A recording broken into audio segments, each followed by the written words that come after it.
Kisah Malaikat Maut dengan Raja yang Sombong.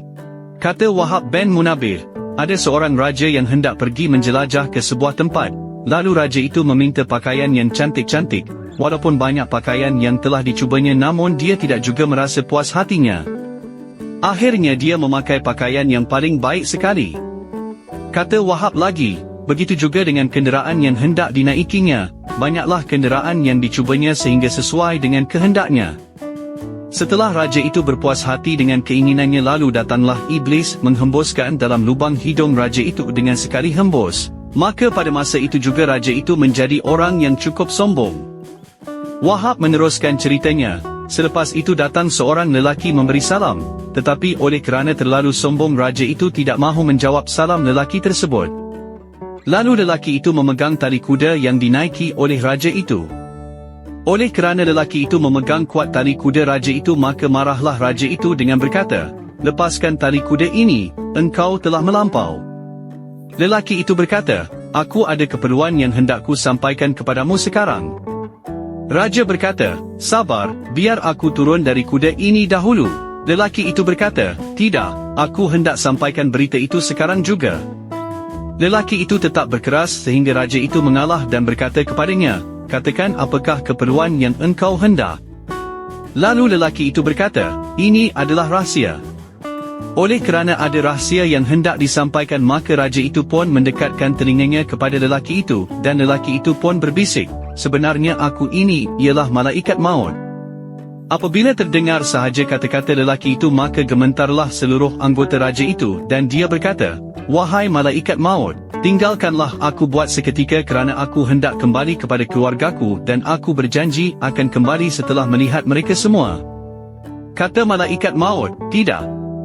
Demi Allah, engkau tidak akan dapat melihat keluargamu dan kelengkapan perjalananmu buat selama-lamanya." Setelah berkata demikian, maka malaikat maut pun mengambil nyawa raja itu, dan jatuhlah raja itu dari kudanya bagaikan kayu yang pecah.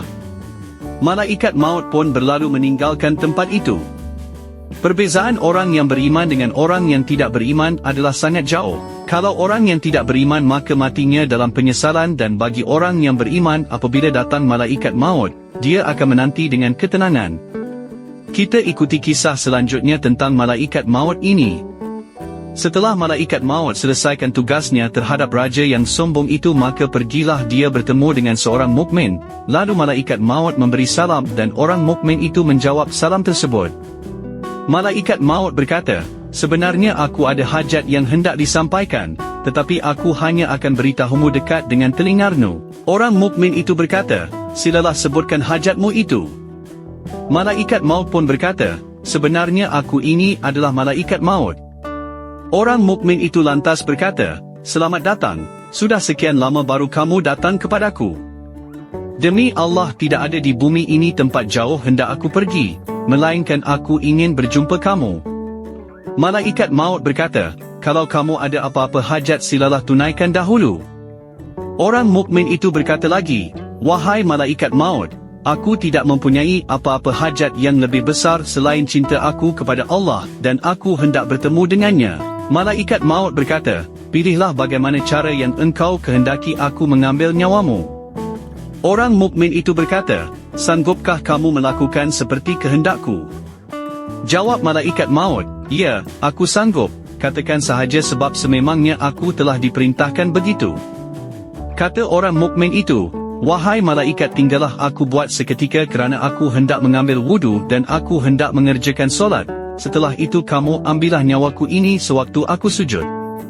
Akhirnya malaikat maut mencabut roh orang mukmin itu ketika dia sujud menghadap Allah Subhanahu wa Ta'ala.